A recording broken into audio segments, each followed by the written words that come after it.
Ouais, ça Euh, fonctionne bien. Impeccable, merci beaucoup. Génial. Alors, bonjour à tous. Merci au GDR pour cette invitation. Donc, pour une introduction rapide, je suis Gaëtan Lefebvre du BRGM, qui est donc le Service géologique national. Et nous sommes une équipe qu'on appelle d'intelligence minérale, dans laquelle nous sommes vraiment focalisés sur l'étude des marchés et un peu une sorte de vision globale des circuits de production, entre de la géologie jusqu'au recyclage des métaux et autres matériaux pour vraiment éclairer sur les différentes problématiques. Donc, le sujet du jour, qui fait vraiment le lien avec l'intervention de M. Glachance, il touche à la fois à l'innovation et aux besoins en métaux pour la transition énergétique, avec en particulier donc, le cas des métaux des batteries. Donc, je développerai ici trois exemples, celui du lithium, celui du nickel et celui du cobalt.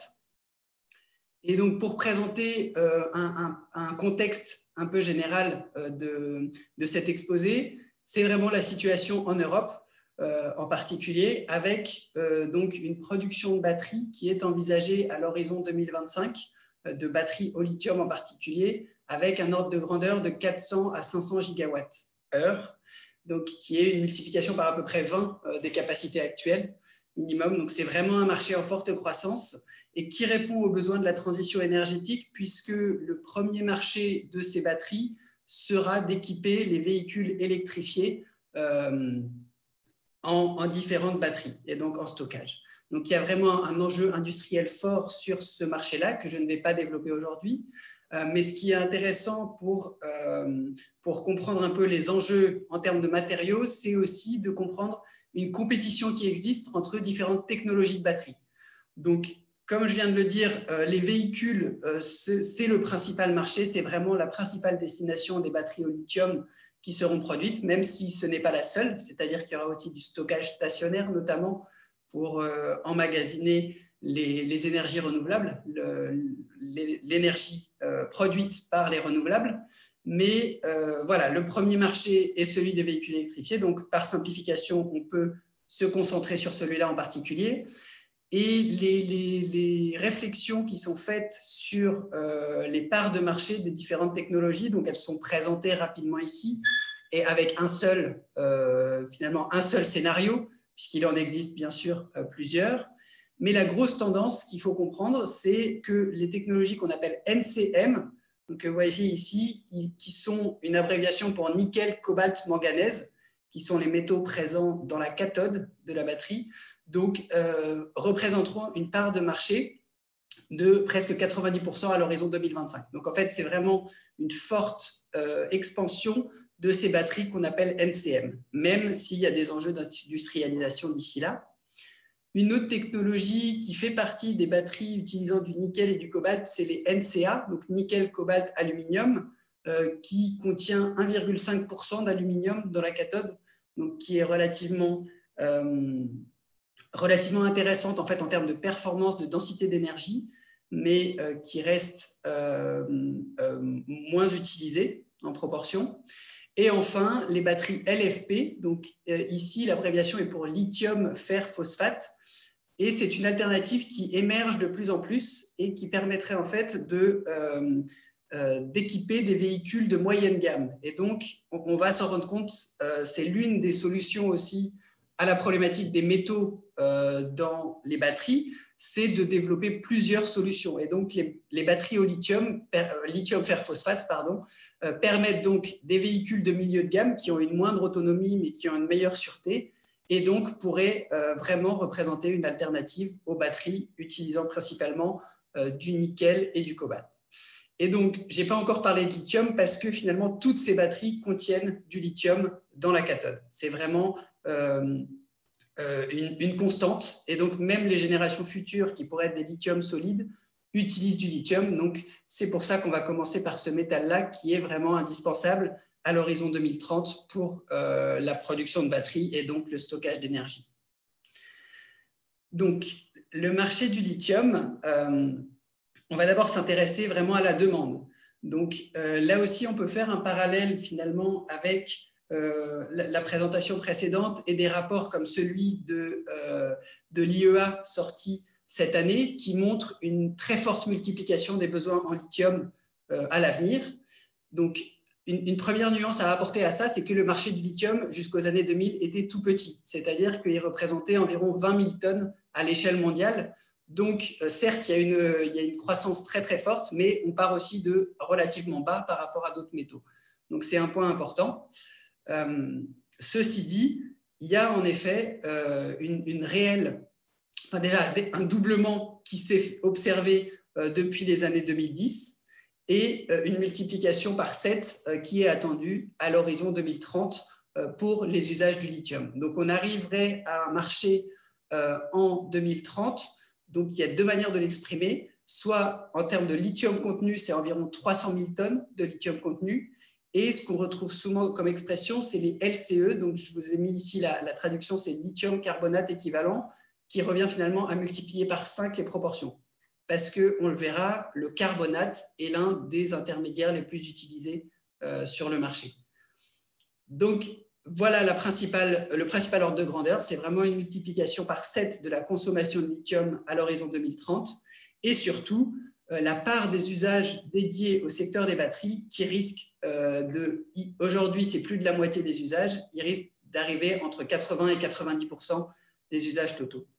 Donc, ceci entraîne des conséquences. Donc, les premières conséquences, c'est une conséquence sur les prix. Donc, on l'a dit, ce sont des marchés en tension. Et aujourd'hui, on a vu, on voit une très forte expansion des prix du lithium, donc en particulier le carbonate et l'hydroxyde, qui sont les intermédiaires recherchés pour fabriquer des batteries. Et donc, il y a, on va dire, 5 facteurs d'explication, en tout cas en 2021, pour cette très forte envolée des prix. Le premier, on l'a vu, c'est les fondamentaux robustes de la demande, c'est-à-dire que l'expansion de la demande est là d'ici à 2030. Mais surtout, le corollaire à ça, c'est qu'on a un déficit aujourd'hui de la capacité à produire assez de lithium de qualité batterie à l'horizon 2030. Donc, c'est-à-dire vraiment la capacité de l'industrie minière et de l'industrie chimique, quelque part, à répondre à cette demande. Donc, certains analystes estiment les investissements pour l'industrie du lithium seul à 14 milliards de dollars à réaliser d'ici 2030, finalement, pour arriver au chiffre de 300 000 tonnes de lithium contenu disponible sur le marché pour les batteries. Or, le quatrième facteur qui instaure des craintes et donc qui a un impact sur les prix, c'est que chaque projet industriel a un temps de montée en puissance qui est à prendre en compte et donc qui amène encore une fois à se poser des questions sur la capacité à produire à l'horizon 2025 et à l'horizon 2030 de la plupart des projets. Et enfin, le rôle de la Chine aussi est fondamental sur ce marché du lithium, on pourra y revenir, mais c'est pas forcément à l'échelle minière, mais surtout à l'échelle du raffinage, donc vraiment la transformation chimique des carbonates et des hydroxydes de lithium, où aujourd'hui en Chine, les capacités cumulées sont de l'ordre de 220 000 tonnes. Donc ça représentait à peu près 90% de la demande 2019. C'est 220 000 tonnes LCE, exprimé ici en LCE, donc c'est là le décalage. Ça représentait 90% de la demande en 2019, mais là encore, on a besoin d'une multiplication très forte de ces capacités pour subvenir aux besoins 2030. Donc, pour continuer sur cette idée et vraiment se focaliser finalement sur les projets qui développent de la production de lithium. Il y a plusieurs facteurs finalement de risque sur ces projets-là. Donc, ce n'est pas un problème finalement de nombre de projets, ce n'est pas un problème de ressources connues à travers le monde, mais c'est vraiment, donc, premièrement, la capacité à se financer sur les marchés, c'est-à-dire que le lithium est une commodité très nouvelle, contrairement à d'autres métaux comme l'or, finalement, où un projet minier est rentabilisé relativement rapidement, où le risque d'investissement est relativement faible. Ici, le lithium, du fait de sa nouveauté sur les marchés, ça provoque des craintes de la part des investisseurs et des banques traditionnelles qui financent les projets miniers. Et donc, il peut y avoir des déficits de financement pour les futurs producteurs miniers de lithium. La deuxième raison, c'est, on va y venir, les nouvelles technologies de traitement, puisque le marché du lithium se sépare entre la production conventionnelle, donc à partir de deux sources principales, et des nouveaux gisements, des nouvelles sources. En particulier en Europe, on est principalement sur des nouveaux gisements de lithium, et donc ça demande de l'innovation, comme on l'a vu précédemment, pour des technologies de traitement et donc une rentabilité économique et des impacts contrôlés de cette production minière. Et tout cela, ça prend du temps, mais aussi des risques industriels.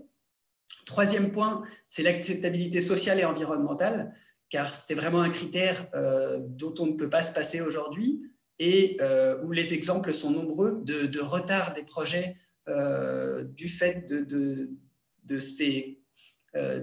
respect de ces contraintes finalement. Et donc, la dernière chose, c'est vraiment le temps de monter en puissance, c'est-à-dire que c'est encore différent du moment où on extrait la première tonne de lithium de la mine et le moment où on arrive finalement à une capacité industrielle complète, donc ce qui est annoncé finalement dans les études de faisabilité, dans les rapports préalables, il y a souvent plusieurs années. C'est-à-dire que ce n'est pas au jour T0 de la première excavation de lithium que la capacité à produire est nominale. Donc, il y a vraiment tous ces facteurs de risque sur les futurs producteurs de lithium. Et donc, encore une fois, vous avez ici le graphe qui est certes peut-être un peu extrême, mais qui montre bien qu'on a aujourd'hui, malgré des ressources abondantes connues à l'échelle mondiale, de fortes craintes qu'à l'échelle 2030, sans investissement et sans accélération finalement des innovations, la qualité de lithium pour les batteries puisse être un peu retardée. Donc, pour mieux expliquer ça et pour revenir vraiment au procédé à créer sur le lithium en particulier, il faut bien comprendre que donc, la chaîne de valeur du lithium est en évolution. Donc, la première explication, c'est que ce sont des nouvelles qualités de lithium qui sont demandées pour ce marché des batteries qui est le principal. C'est-à-dire que dans les années 2000, la pureté demandée sur le marché du lithium dépassait rarement 99%. Or, ici, les carbonates de lithium des premières générations de batteries doivent avoir un degré de pureté de l'ordre de 5N. Donc, c'est vraiment de très peu d'impureté puisque c'est la réactivité au sein de la batterie qui est en jeu. Donc, c'est le premier enjeu pour les carbonates, mais il y a aussi l'enjeu de remplacement par les hydroxydes qui est présent dans une nouvelle technologie de batterie, donc ayant de meilleures performances en densité d'énergie du fait de l'utilisation de ces hydroxydes au lieu des carbonates. Donc, tous les nouveaux producteurs miniers doivent avoir ça en tête, soit la flexibilité à produire des carbonates et des hydroxydes, soit se concentrer sur le marché des hydroxydes. Et ensuite, l'enjeu en termes de gisement, donc ici on est bien à l'étape de la mine. Donc vous voyez ici en blanc les deux filières traditionnelles. Donc brine, ça signifie les salars sud-américains qui sont donc au Chili, en Argentine principalement aujourd'hui producteurs, qui sont des producteurs historiques et qui continueront à le demeurer. La deuxième filière, c'est le spodumène. Donc ça, c'est principalement donc, ce qu'on appelle à partir de roches qui s'appellent les pegmatites, en particulier en Australie, qui est le premier producteur mondial aujourd'hui en termes de volume. Face à ces deux filières traditionnelles, donc ici, la boîte, finalement, représente tout un autre nombre de sources géologiques qui sont donc, soit des minéraux, donc aussi contenus notamment dans des pegmatites ou dans des grésènes. Donc, ça peut être la lépidolite, présente notamment en France, la zinwaldite, notamment en Allemagne, on retrouve ce minéral contenant du lithium, la jadarite en Serbie, où c'est une occurrence unique de ce minéral, et enfin, mais non exhaustivement, les saumures géothermales qui sont aussi une source dans lesquelles on peut trouver du lithium et le récupérer de manière intéressante avec des procédés innovants. Donc, sans insister, sans développer en fait chacun de ces procédés, je vous renvoie ici à un rapport publié par le BRGM en 2018 qui donne un peu un aperçu finalement de tous les procédés qui existent pour traiter ces différents nouveaux gisements de lithium, mais qui, vous le voyez, ne sont pas encore tous industrialisés. Donc, il y a vraiment un enjeu sur cette capacité à obtenir les brevets suffisants et ensuite industrialiser ces nouveaux procédés. Et le dernier enjeu par rapport à cette innovation en termes de procédés, c'est respecter donc, les enjeux environnementaux. Vous avez la courbe ici à droite qui représente un type d'enjeux environnementaux des deux filières traditionnelles. Donc avec en bleu l'intensité énergétique à partir de la filière salar et en orange l'intensité énergétique à partir de la filière spodumène. Donc on voit déjà qu'une des filières est beaucoup plus consommatrice en énergie que l'autre, et que chaque nouvelle technologie sera examinée à l'aune de ces critères également. Et donc, ça devient vraiment pour des consommateurs en aval qui sont de plus en plus, notamment des constructeurs automobiles ou des fabricants de batteries, un critère. Donc, en plus du critère économique de savoir à combien on va pouvoir acheter le carbonate ou l'hydroxyde de lithium à la pureté désirée, il y a vraiment cet aspect de l'impact à la fois énergétique et l'impact carbone de ces procédés et de l'usine de transformation. Et c'est vraiment observé, c'est-à-dire que par exemple des acteurs comme Volkswagen ont maintenant des auditeurs qui se sont rendus au Chili pour examiner les différentes options et vraiment choisir quelle filière était la plus acceptable pour approvisionner ce constructeur automobile en lithium. Pour clore sur le sujet lithium, quand même un aperçu un peu du marché européen et du potentiel. Donc, il ne faut pas négliger que le potentiel européen existe. Donc, on l'a vu, la plupart des occurrences sont des gisements qu'on appelle non conventionnels, donc en particulier la lépidolite, qui sont des micas contenant du lithium, donc qui appellent toute une innovation en termes de procédés. Et également des saumures géothermales, un potentiel en termes de saumures géothermales qui n'est pas nul en Europe et qui est à explorer, sachant que l'un des projets qui fait le plus parler de lui à l'heure actuelle, qui s'appelle Vulcan en Allemagne, est à partir de cette source, c'est-à-dire la production de chaleur et de lithium conjointe. Donc, il reste de la prudence à avoir par rapport à ce type de procédé, puisque il y aura des étapes en fait en termes d'évaluation des ressources, c'est très nouveau, donc il y a vraiment une sécurisation de chacune des étapes à valider, mais ça présente bien sûr un certain nombre d'avantages en termes de production conjointe et en termes d'émissions d'énergie, de gestion des polluants et autres. Donc ce sont un type de ressources qui peut apparaître attractif. Donc, par contre, une certaine nuance à garder par rapport à ce potentiel européen, c'est que par rapport au nombre d'acteurs actuellement présents, seulement 7 sont à l'étape de faisabilité, donc c'est-à-dire vraiment étudier la capacité à ouvrir une mine d'ici à 2023 ou 2025. Donc, vous trouvez sur la carte les projets ici en violet. Les noms en violet sont ceux qui disposent d'une étude de faisabilité avérée. Donc, ça sera à suivre. On risque tout de même de voir une production de lithium émerger en Europe, au moins à l'horizon 2025. Mais accompagnant ces enjeux industriels, il reste vraiment des enjeux d'innovation.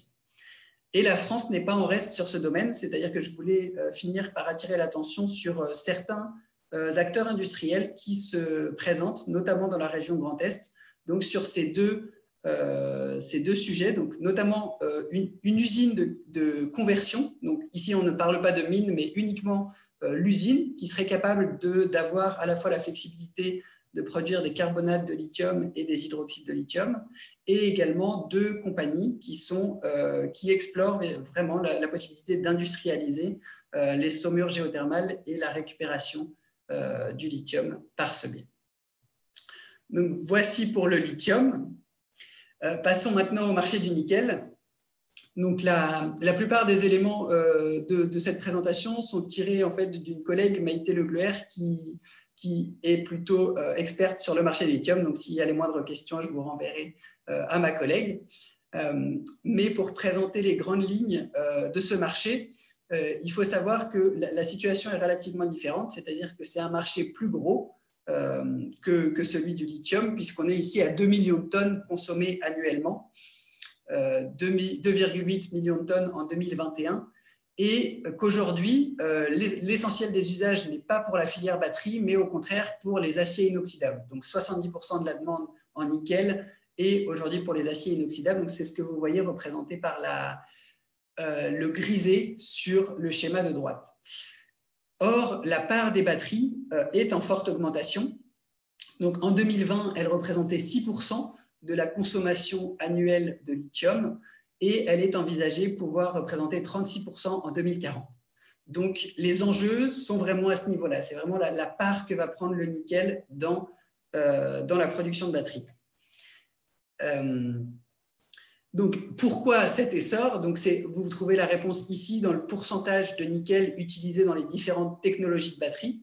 Donc, je vous parlais des NMC avec une plus forte densité d'énergie, donc qui permet notamment aux véhicules électriques d'avoir une autonomie de 600 km environ. Et donc, ceci est permis en augmentant la proportion de nickel entre 60 et 80%. Et le deuxième avantage, c'est de réduire la proportion de cobalt utilisée. Donc, en fait, on réduit le cobalt, on augmente le nickel et on arrive à avoir, enfin, en tout cas sur le papier, théoriquement, une meilleure densité d'énergie et donc un meilleur rendement. Or, on voit que aujourd'hui, c'est encore un peu compliqué d'industrialiser ces NMC 811 du fait de la stabilité que permet le cobalt, notamment. On pourrait y revenir. Et donc, voilà le principal facteur d'augmentation du nickel dans les batteries. Mais il faut prendre en compte, dans les différents scénarios, la part aussi des technologies sans nickel et sans cobalt. Donc, comme je le mentionnais, les technologies LFP, qui, selon le même consultant Roskill, pouvaient représenter 25% du marché en 2021. Donc, c'est vraiment pas négligeable et il y a vraiment des nuances à apporter par rapport à ce facteur. Donc, ensuite, là encore, on va s'intéresser à la chaîne de valeur du nickel et le nickel pour batterie en particulier. On parle là aussi d'un intermédiaire en particulier, c'est-à-dire le sulfate de nickel. Donc, vous voyez ici, ce n'est pas le même produit qui était utilisé pour les aciers inoxydables. C'est vraiment un composé chimique particulier, le sulfate de nickel, qu'on utilise pour les matériaux de cathode et les batteries lithium. Or, aujourd'hui, comment on produit ce sulfate de nickel? Donc, il y a plusieurs procédés, il y a plusieurs sources également. Et les enjeux industriels se trouvent vraiment dans à la fois la capacité des sources existantes à orienter une partie plus grande de leur production vers les sulfates et donc vers les batteries, mais aussi l'enjeu de créer des nouveaux procédés qui sont capables d'obtenir des sulfates de nickel là où on n'en produisait pas avant. Donc, je ne vais peut-être pas détailler tout, mais les principales sources de nickel sont soit des gisements sulfurés, donc vous voyez ici en rouge, soit les gisements latéritiques. Donc les gisements latéritiques, c'est principalement ce qu'on va trouver à Cuba, en Nouvelle-Calédonie et en Indonésie. Et l'un des enjeux principaux du marché du nickel, en tout cas dans les mois qui viennent de s'écouler, c'est justement l'Indonésie et l'innovation procédée qui a pu être annoncée ici. Donc, c'est la dernière dans la liste des sources de nickel. C'est ce qu'on appelle en fait le NPI, c'est-à-dire qu'une technologie de rupture a été annoncée en 2021 par un acteur chinois s'appelant Tsingham, finalement, la technologie n'est pas rupture en tant que telle, mais par contre, c'est l'utilisation de ce qu'on appelle le NPI, donc nickel pig iron, qui, à l'origine, est essentiellement destiné au marché de l'acier. Ce producteur chinois veut, en fait, finalement, créer une nouvelle route pour passer par l'étape des maths de nickel, à partir des nickel pig iron et ensuite passer à la filière sulfate de nickel. Et donc, cette annonce que vous voyez représentée ici sur la dynamique de prix du nickel a eu un très fort impact puisqu'elle pourrait finalement changer toute une partie de la donne sur le marché traditionnel et la manière traditionnelle d'obtenir du nickel pour les batteries. Donc là encore, sur ce marché, on voit une tension sur les prix. On voit que l'annonce a fait chuter les prix du nickel, mais qui sont très vite repartis à la hausse dès le mois de mars 2021,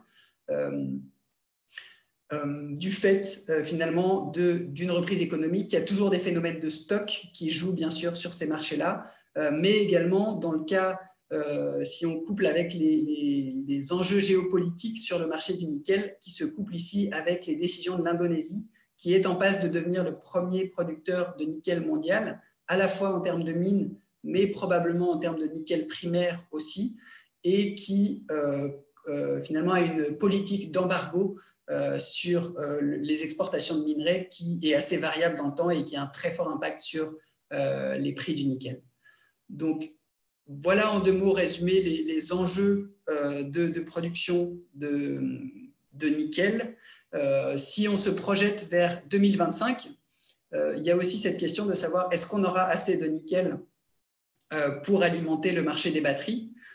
Donc, c'est pour ça qu'on revient à ces enjeux et aux annonces faites précédemment que l'Indonésie devrait jouer un rôle central finalement dans la réponse à cette question, puisqu'il y a plusieurs projets et plusieurs technologies en cours dans ce pays. L'un des avantages principaux aussi est d'obtenir du cobalt en sous-produit, donc à partir de ces gisements en Indonésie. Et donc, l'horizon en termes de tonnage serait de 400 000 tonnes. Donc, on voit que ça ne sera pas suffisant, mais ça devrait tout de même être la première source d'approvisionnement de nickel à l'horizon 2025, avec, on va le voir, d'autres enjeux environnementaux associés.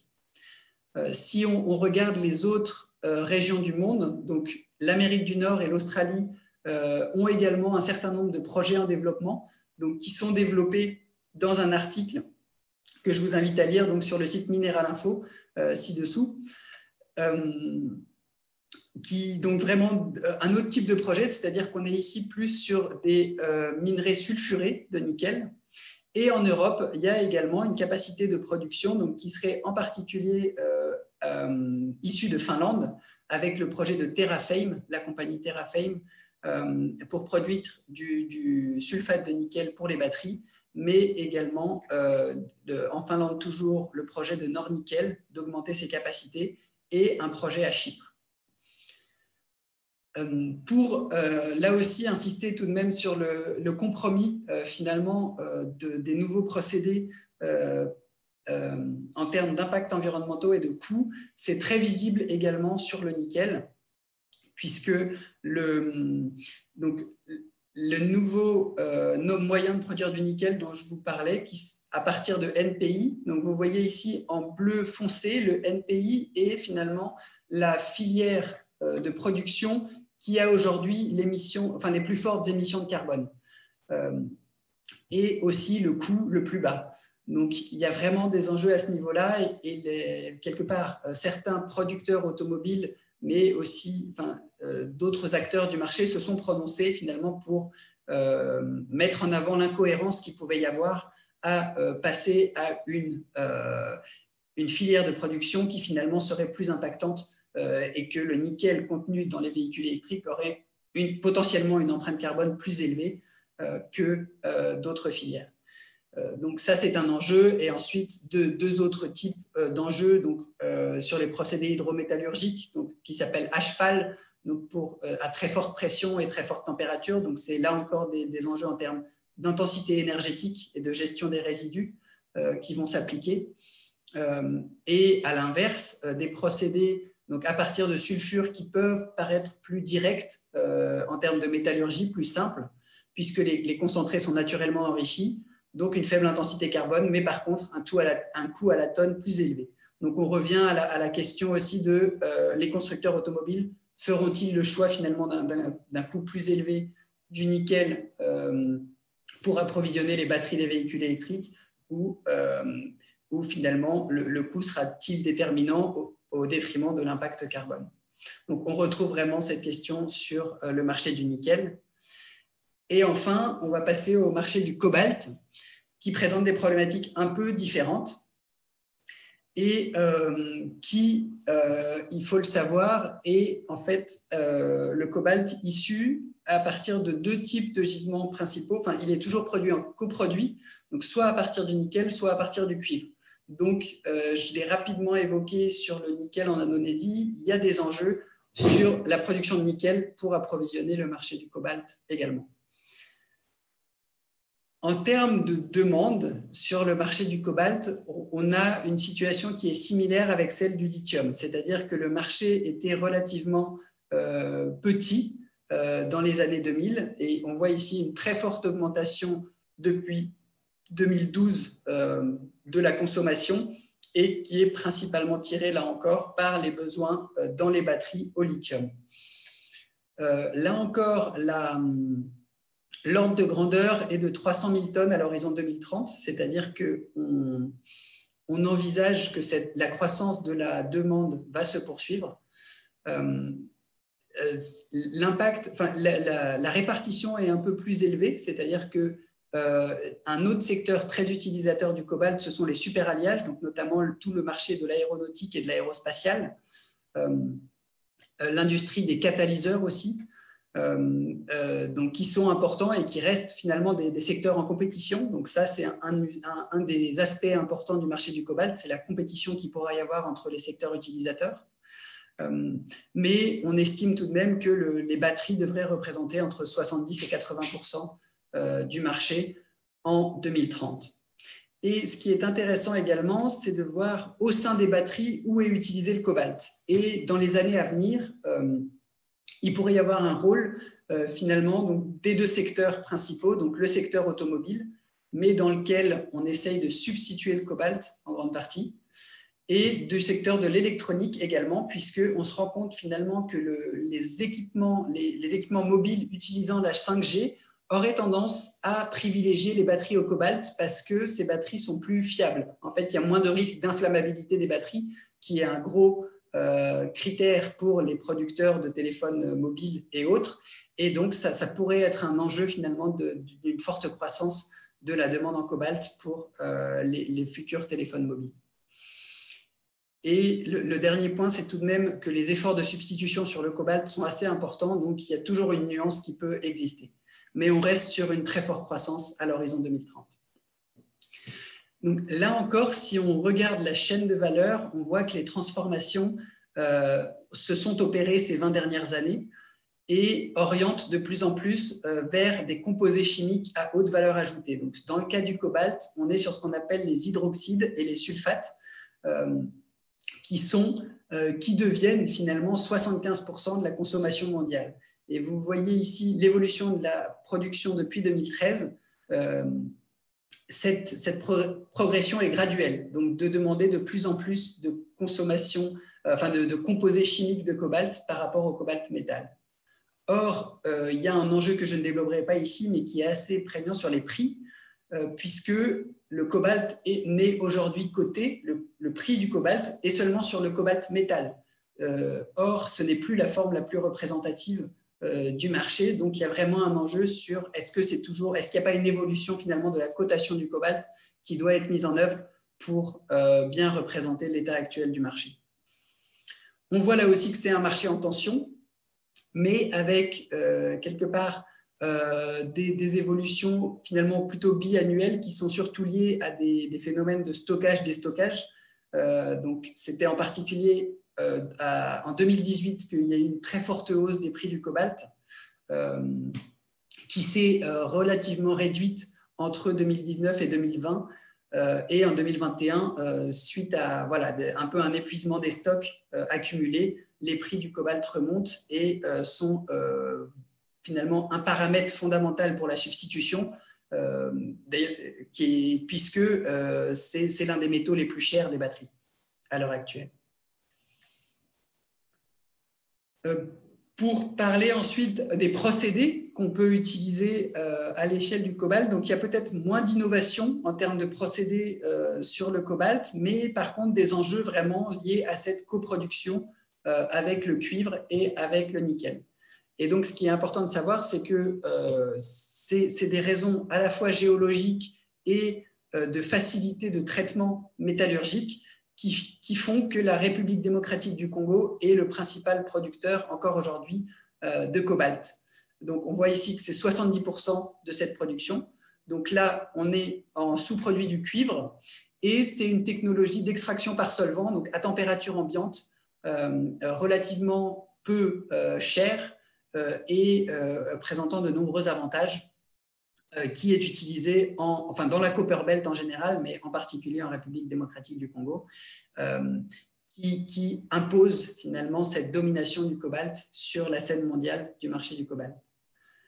Et le deuxième type de gisement, ce sont les gisements de nickel latéritique.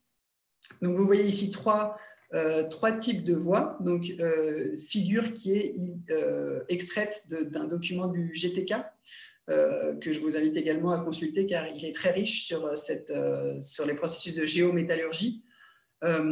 Et on voit ici que différentes solutions à partir du nickel peuvent permettre d'obtenir du cobalt, notamment celle HPAL, donc, qui est à très forte température et très haute pression. Donc, ce sont un investissement très important pour ces futurs producteurs, mais l'avantage de produire du cobalt en sous-produit et donc notamment de viser le marché des batteries.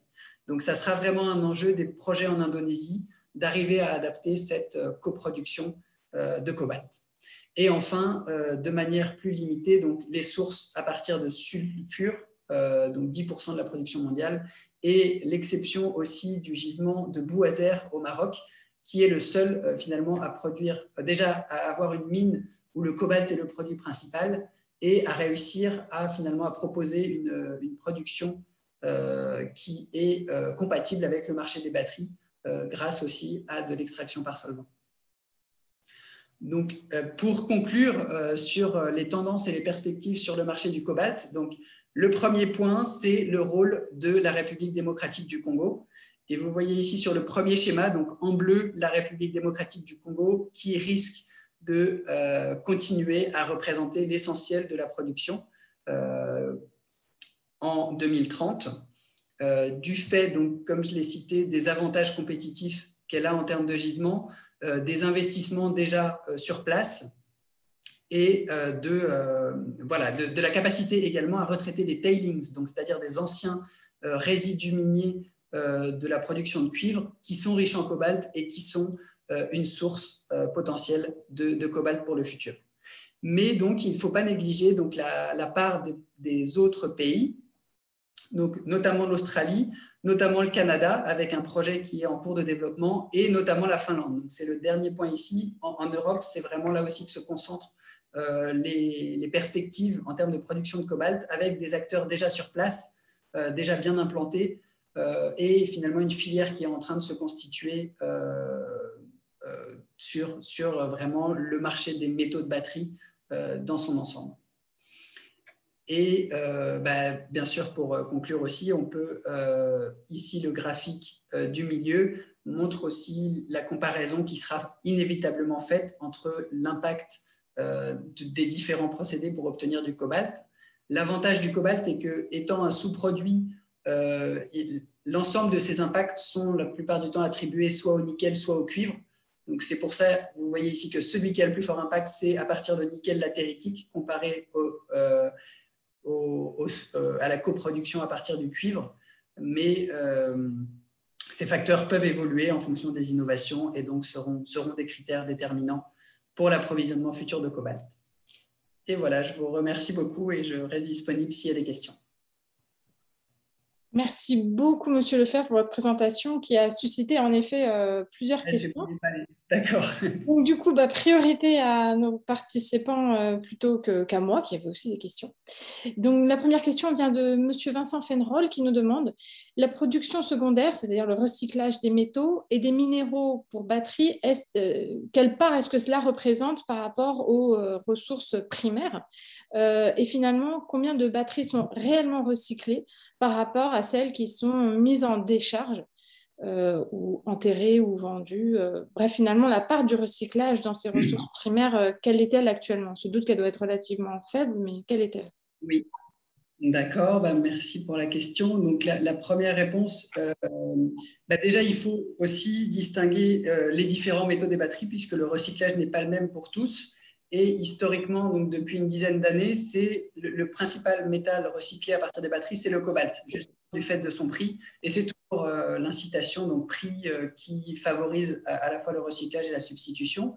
Donc c'est le métal qui jusqu'alors a été le mieux recyclé. En termes de quantité, c'est difficile à exprimer. J'avais ici peut-être une estimation qui pour le cobalt, on estime entre 8 et 16% de la production primaire annuelle qui est recyclée, donc c'est quand même des bons taux de recyclage, et environ 2 tiers proviendraient du recyclage des véhicules, donc des précédentes générations de batteries au cobalt, c'est tout de même 2 tiers du recyclage actuel du cobalt. Et sachant que c'est moins de 10%, de l'ordre de 10% de la production mondiale.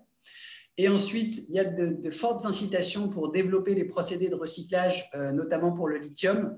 Le nickel, c'est encore un peu tôt, puisque finalement, les batteries sur le marché actuellement contiennent encore très peu de nickel. Mais c'est aujourd'hui trouver en fait une équation économique entre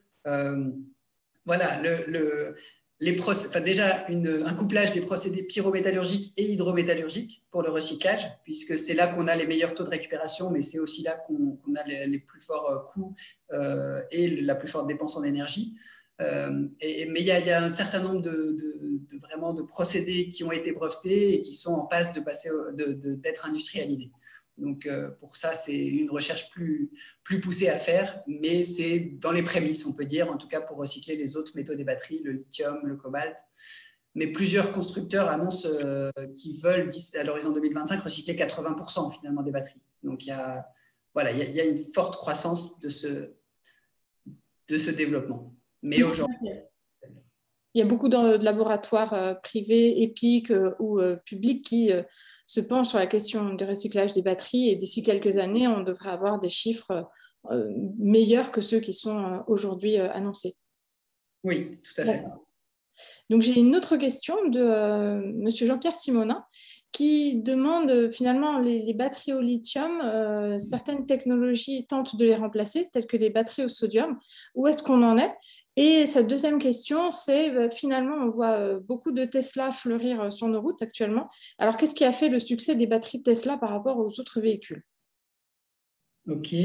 Alors, pour ce qui est des batteries au sodium, c'est finalement, la réponse, c'est pas industrialisé à l'heure actuelle. Là, on se focalisait vraiment sur les batteries disponibles sur le marché. Donc, on est vraiment sur finalement des phénomènes de recherche et développement qui prennent du temps. C'est-à-dire c'est vrai qu'on a vu plusieurs résultats de recherche montrant que d'autres technologies de batterie, d'ailleurs, notamment le sodium, pouvaient être intéressants par la suite. Mais ça demande vraiment toujours d'être validé en laboratoire, puis après de passer à des pilotes et ensuite rentrer sur le marché. Donc c'est pour ça que aussi, vraiment un horizon de 10 ans, on ne voit pas en tout cas sauf rupture vraiment très brutale, mais les batteries au sodium prendre un essor sur les ventes. Ensuite, et la deuxième question par rapport au succès des batteries Tesla, il y a plusieurs réponses, c'est-à-dire que Tesla finalement évolue très rapidement aussi dans ses choix de batteries. C'est-à-dire que initialement, c'était un partenariat développé avec le japonais Panasonic. C'était le seul à équiper les batteries de Tesla. Et étant donné les véhicules haut de gamme, Tesla avait privilégié les batteries MCA. Mais on voit que plus justement ce constructeur tend à se diversifier, plus il a aussi fait le choix des LFP, donc des batteries lithium phosphate sans cobalt et sans nickel, notamment pour les véhicules milieu de gamme et les usines en Chine. Donc il y a vraiment en fait oui, c'est la capacité finalement à répondre, à évoluer et à intégrer aussi des nouvelles batteries au sein des véhicules qui est intéressante. Mais en tout cas, oui, voilà. D'accord.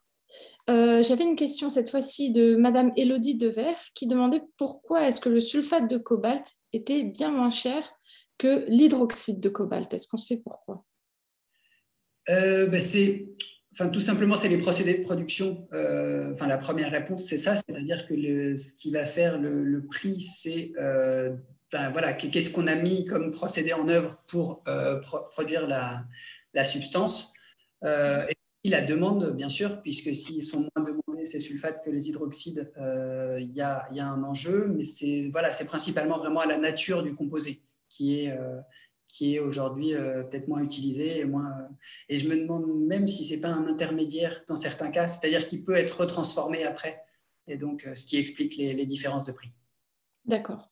Et nous avons aussi une autre question de Madame Marie-Odile Simoneau qui nous demande, donc Marie-Odile Simoneau qui est cofondatrice de la start-up Econic, donc qui s'y connaît bien en nickel, notamment sur les procédés d'agromine. Et elle nous demande donc les procédés d'agromine, phytoextraction et extraction des métaux contenus dans les plants présentent beaucoup d'intérêt dans ce contexte. Du coup, vous confirmez que voilà, c'est une voie alternative intéressante pour compléter les ressources primaires classiques? Oui, tout à fait. En termes d'intérêt et d'efficacité de ces procédés, c'est sûr que c'est très intéressant. Après, c'est vraiment toujours à mettre en regard peut-être de la production mondiale. Et donc, ce qui est sûr, c'est qu'on peut quand même nuancer, c'est-à-dire sur les tonnages disponibles à partir de cette filière, ça ne pourra jamais, en tout cas, c'est un peu comme le recyclage, ça ne pourra jamais combler l'essentiel des besoins. Non, bien sûr, ça contribue. Un apport. Oui, voilà. Donc c'est vraiment intéressant et surtout encore une fois, c'est un double enjeu d'empêcher les effets nocifs et de pouvoir produire de la récupération. Donc oui, c'est vrai que je ne l'ai pas abordé dans la vision globale du marché, mais c'est vraiment des procédés intéressants. Plusieurs solutions qui peuvent exister. D'accord. Et j'aurais pu également parler justement de la biolixiviation, puisque c'est aussi des procédés qui sont développés au BRGM sur notamment la récupération du nickel. Donc, là aussi, en termes de procédés, c'est très intéressant. En termes de part de marché, peut-être qu'on est aussi sur des finalement un peu plus mineurs. Et en tout cas, à l'échelle mondiale, ça n'occupera jamais 50% peut-être de la production mondiale, mais c'est vraiment, et notamment en Finlande, c'est l'une des principales voies, la biolixiviation, qui est développée. Donc, plein de procédés finalement en parallèle aussi qui aident à proposer des solutions innovantes pour demain plutôt qu'un seul et unique procédé qui permettrait de répondre à tous les besoins. Et nous avons aussi M. Michel Caquino qui complète le propos en disant que le nickel qui est extrait par ces doigts-là est intéressant pour pouvoir financer justement la remédiation des sols. Et donc, les objectifs ne sont pas forcément les mêmes, mais au final, on obtient des produits qui sont... qui ont une utilité forte pour l'avenir. Merci beaucoup. Alors, je regarde juste questions. J'avais noté des questions, mais finalement, on en a répondu à pas mal d'entre elles. Est-ce que vous pourriez expliquer pourquoi... Donc, en France, on a quelques startups qui ont émergé, notamment sur le lithium. Est-ce qu'on sait pourquoi? Est-ce que finalement, on est un petit peu timide à développer des solutions de production de ressources minérales? Est-ce que c'est la notion d'acceptabilité sociale qui pose aussi un souci? Bon, j'imagine aussi qu'on n'a pas forcément les mines pour produire ce dont on aurait besoin, mais finalement, sur notre territoire, on n'a pas grand-chose, alors qu'on a des voisins européens qui, eux, ont des mines de raffinage, pas des mines, mais des usines de raffinage, etc. Qu'est-ce qui fait qu'en France, finalement, on a moins de... Est-ce qu'on est un peu plus frileux? Déjà, ça prend plus de temps, ça c'est sûr, parce que c'est vrai que c'est un des gros retours des industriels, c'est-à-dire que toutes les procédures mettent plus de temps en France, donc ça, on les verra se concrétiser sûrement encore plus longtemps. On peut aussi nuancer en disant qu'il y en a qui existent, c'est-à-dire que notamment Eramet, oui, Méris sont des exploitants actifs et notamment, il existe une usine de transformation de nickel et de sulfate à Sandouville, qui est active. Mais oui, il y a plein de... c'est vrai que c'est compliqué de rentrer un peu dans toutes ces explications parce qu'il y a forcément les paramètres d'acceptabilité, mais peut-être aussi quelque part une culture qui s'est perdue. Enfin, cette culture industrielle n'est peut-être moins présente aujourd'hui et donc qui ne demande qu'à être réactivée. Je vous remercie.